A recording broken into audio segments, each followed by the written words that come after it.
Plea to the Foreigner by Babasaheb Ambedkar. 5. The first line of these suggested defenses can be easily disposed of. It is probable that those who raise this defense do not know the political color of the provinces to which the figures given in tables 19, 20, 21, and 22 relate. If they knew it, they would give up this line of defense, for they relate to what are called the Congress provinces. In these provinces, the majority party was the Congress party and the cabinets were Congress cabinets. Obviously, if in these Congress provinces the governing classes succeeded in establishing their rule over the servile classes, it is difficult to see how the Congress could be absolved of responsibility for such a result. The Congress is a well disciplined party. It had a plan for fighting the elections. In every province there was established a parliamentary board, the functions of which were 1. To choose candidates for elections, 2. To decide upon the formation of cabinets, and 3. To control the actions of ministers. Over and above these provincial parliamentary boards, there was a certain central parliamentary board to superintend and control the work of the provincial parliamentary boards. It was an election which was planned and controlled by the Congress.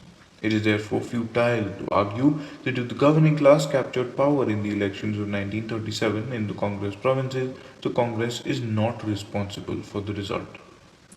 The second line of defense is as fragile as the first. Those who wish to argue that the dominance of the governing class in the Congress provinces is accidental and not intentional should know that they are advancing an argument which will not stand. I would invite the attention of those who are inclined to treat it as an accident to consider the following circumstances. First, let them consider the mentality of the leading members of the Congress High Command who have guided the destiny of the Congress in the past and who are at present running the affairs of the Congress. It would be well to begin with Mr. Tilak. He is dead. But while he was alive, he was the most leading man in the Congress and exercised the greatest sway over it. Mr. Tilak was a Brahmin and belonged to the governing class. Though he had acquired the reputation of being the father of the Swaraj movement, his antipathy to the servile classes was quite well known. For want of space, I will cite only one instance of his mentality towards the servile classes. In 1918, when the non-Brahmins and the backward classes had started agitation for separate representation in the legislature, Mr. Tilak, in a public meeting held in Sholapur, said that he did not understand why the oil pressers, tobacco shopkeepers, washermen, etc., that was his description of the non-Brahmins and the backward classes, should want to go into the legislature. In his opinion, their business was to obey laws and not aspire for power to make laws. Next, after Tilak, I may take Mr. Vallabhbhai Patel. Here again, I will cite only one instance to indicate his mentality. In 1942, Lord Lithgow invited 52 important Indians representing different sections of the people to discuss the steps that may be taken to make the central government more popular and thereby enlist the sympathy and cooperation of all Indians in the war effort. Among those that were invited were members belonging to the scheduled castes. Mr. Vallabhbhai Patel could not bear the idea that the Viceroy should have invited such a crowd of mean men. Soon after the event, Mr. Vallabhbhai Patel made a speech in Ahmedabad and said, "The Viceroy said for the leaders of the Hindu Mahasabha, he sent for the leaders of the Muslim League, and he sent for ghanchis, oil pressers, mochis, cobblers, and the rest." Although Mr. Vallabhbhai Patel in his malicious and stinging words referred only to ghanchis and mochis, his speech indicates the general contempt in which he holds the servile classes of his country. It may be well known to the reactions of Pandit Jawaharlal Nehru. Pandit Jawaharlal Nehru is a Brahmin, but he has the reputation of being non-communal in his outlook and secular in his beliefs.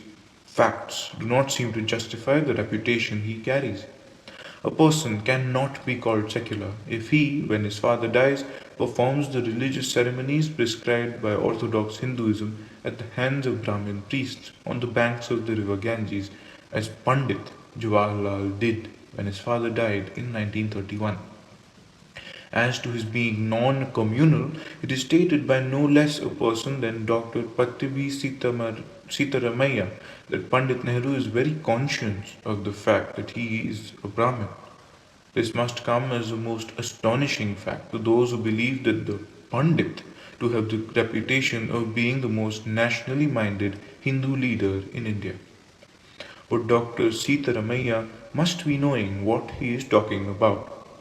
More disturbing is the fact that in the United Provinces from which he hails and over which he exercises complete authority, the ministers in the cabinet of the province were all Brahmins.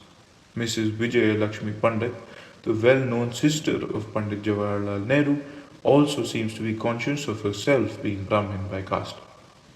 It is said that at the All India Women's Conference held in Delhi in December 1940, the question of not declaring one's caste in the census return was discussed. Mrs. Pandit disapproved of the idea and said that she did not see any reason why she should not be proud of her Brahmin blood and declare herself as a Brahmin at the census. Who are these men? What is their status? Mr. Tilak has a reputation of being the father of the Swaraj movement. Mr. Patel and Pandit Nehru comes next in command in the Congress hierarchy after Mr. Gandhi. Some might think that these are the individual and private opinions of the members of the Congress High Command, but that would be an error.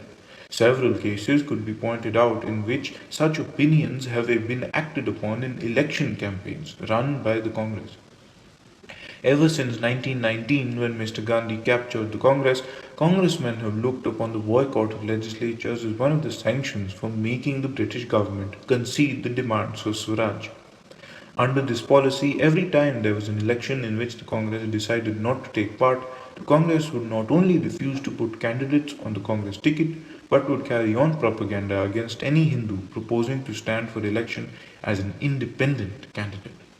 One need not quarrel over the merits of such a policy. But what were the means adopted by the Congress to prevent Hindus standing on an independent ticket? The means adopted were to make the legislatures object of contempt.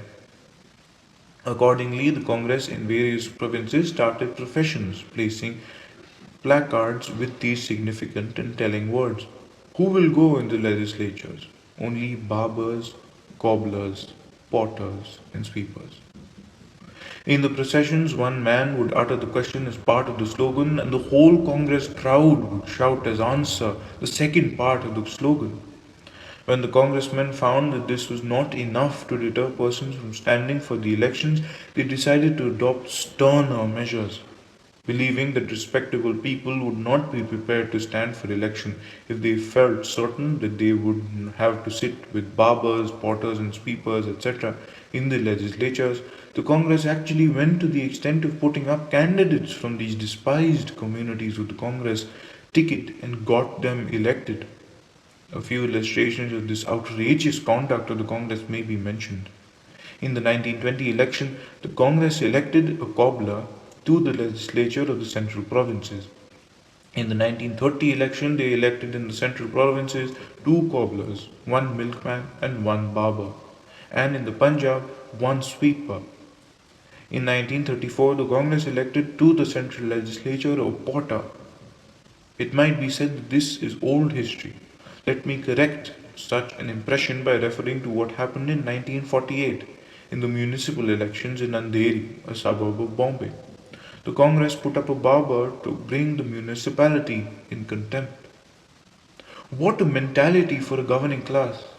What a brazen facedness for a governing class to use the servile classes for such an ignominious purpose and yet claim to be fighting for their freedom! What a tragedy for the servile class to take pride in its own disgrace and join in voluntarily. The Sinn Féin party in Ireland also boycotted the British Parliament. But did they make such hideous use of their own countrymen for effecting their purposes? The campaign of boycott of legislature which took place in 1930 is of particular interest. The elections to the provincial legislatures in 1930, in which these instances occurred, coincided with Mr. Gandhi's salt satyagraha campaign. I hope that the future, the official historian Dr. Patibhi Sitaramaya has failed to do so. Historian of Congress, while recording how Mr. Gandhi decided to serve notice on the Viceroy, Lord Irwin, presenting him with a list of demands to be conceded before a certain date, and on failure by the Viceroy in its behalf, how Mr. Gandhi selected Salt Act as the target for attack, how he selected Dandi as the scene of the battle, how he decided to put himself at the head of the campaign, how he marched out from his ashram in Ahmedabad with all pomp and ceremony, how the women of Ahmedabad came out with arti and applied tilak, saffron mark, to his forehead, wishing him victory, how Mr. Gandhi assured them that Gujarat alone would win Swaraj for India, how Mr. Gandhi proclaimed his determination by saying that he would not return to Ahmedabad until he had won Swaraj, will not fail to record that while on the one hand congressmen had engaged in fighting for Swaraj, which they said they wanted to win in the name of and for the masses, on the other hand, and in the very next year, they were committing the worst outrages upon the very masses by exhibiting them publicly as objects of contempt to be shunned and avoided? The end.